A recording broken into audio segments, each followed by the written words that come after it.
r/ask Reddit. What is the most outdated technology that is still widely used today? Fax machines. Can't get over how many companies we deal with that require things to be sent via fax. As someone who doesn't have a fax machine, there are free programs that allow you to send emails with attachments to fax machines. Hopefully those still requiring faxes will catch up with current technology eventually and just switch over to encrypted emails if security is a concern. My company uses email for this as well. I can both send and receive faxes without ever using a fax machine. Phone books. Such a waste of paper. It may be hard to believe, but some people don't have the luxury of internet. It is a waste of paper. Maybe if needed, one could order one instead. Slow down there, you trailblazer. I for one like the look of a yellowed, stained phone book on my driveway 4 months after it's been delivered.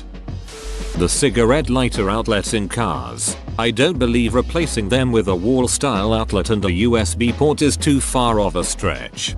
My Mazda did away with them. It's just a 12-volt socket now, not a cigarette lighter. Did not come with thicker, just a cover. And I have 2 of them. Lots of new cars come with a USB, but I don't think you can use a standard electrical socket due to the voltage. Some items probably wouldn't work due to the lack of power or they'd drain your battery. At least the cigarette lighter 12-volt is a fairly universal adapter. Cigarette car lighters are this generation's crank windows. To be honest, I don't use the home phone anymore. Anytime I need to get in contact with someone, there's texting, Facebook, email, etc. And if I really need to talk to them, I think my cell phone has a calling app or something installed somewhere. It was convenient during hurricane season and cell phone towers were out. My parents still pay for AOL if that counts. I thought my dad was the only one keeping AOL afloat. The imperial system of measurement, that is, feet, inches, pounds, miles, Fahrenheit, etc. So you're telling me you know your height in centimeters, and your weight in kg? This is some freaky alien shit, man. I know my mass in kg, weight is measured in newtons, though. IBM is 400. To think that many companies are still using a green screen from 1980 is beyond me. I work in a retail environment where they use this program for ordering signs and labels and other paper display material for the floor. But up until 4 years ago, as 400 was their main stock ordering system.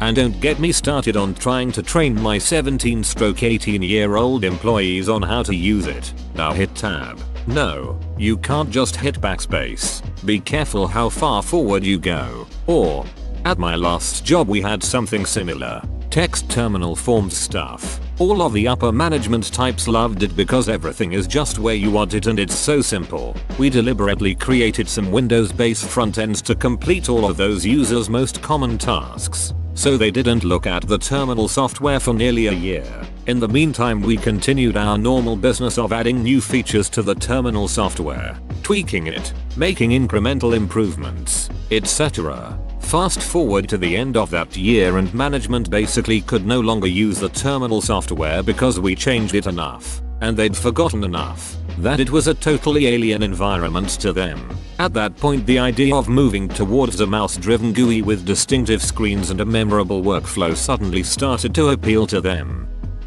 Depends on the definition of widely used, but the government still uses floppy disks a lot. I'm currently using one as a coaster. I've always wanted to tile a bathroom with them. I know it would be extremely impractical, but it would look really cool. Lay them and coat them in an epoxy. I like that idea. People do it with pennies. Drive-through speaker systems. There is absolutely no excuse for such low quality microphones and speakers that you can't understand your native language. It's more that they are not maintained at all. They actually work very well when they are first installed, but they go down in quality. That, and the fact that the employees are in a noisy environment. We had a new fast food restaurant in the area recently. The first couple weeks, it was incredible. It was like using a phone HD voice. I've never seen something degrade so fast, though. Over the course of a couple days, the employees went from understandable to fuzz. It's sad. Telegraph. It just shut down here in India today. The annual revenue from the service was $200,000 and it cost the government around $20 million to run annually. India had telegraph service up until today, Morse code style. Checks. We'll have to wait for the older generation to die off. I work in the audiovisual. I still have the occasional client request the Kodak slide carousel for their presentations. I used to work in an art gallery. Slides were pretty common amongst higher-end photographers for juries because they could project with greater dynamic range and resolution than common LCD projectors found in smaller galleries, and they could be sure that color rendition would be consistent when seen by the selecting juries. Not to say that LCD projectors don't have their place, but good ones are expensive and need to be properly calibrated, whereas slide projectors are cheap and pretty consistent color-wise, and most of the calibration can be done when preparing the image slide rather than trusting the gallery's co-op student to get it right. Well, not to mention that they were shooting on film anyway. You'd have to scan the film, which presents its own problems if you don't have an extremely high-end negative scanner. Coal power, we're way too overdue to replace it with cleaner power. Traffic lights. It's 2013 and I still wait at empty intersections. Using infants to carry notes home from kindergarten. Typewriter. Serious. The company I work for has documents that are very secretive, proprietary, that can't touch any form of digital technology. The Russian Secret Service recently bought a lot of them. They can't be hacked. Not with that attitude. Toilet attachment bolts. To allow wobble. 3 would fix that issue. And while we're at it, could someone please invent a toilet that doesn't have so many nooks and crannies to collect dirt and scum? I can't imagine that toilet designers have ever had to clean a toilet. Seriously, just adding a plastic facade would fix a solid 90% of these issues. But instead we apparently need to see the pipes outlined in porcelain. Old technologies, not outdated.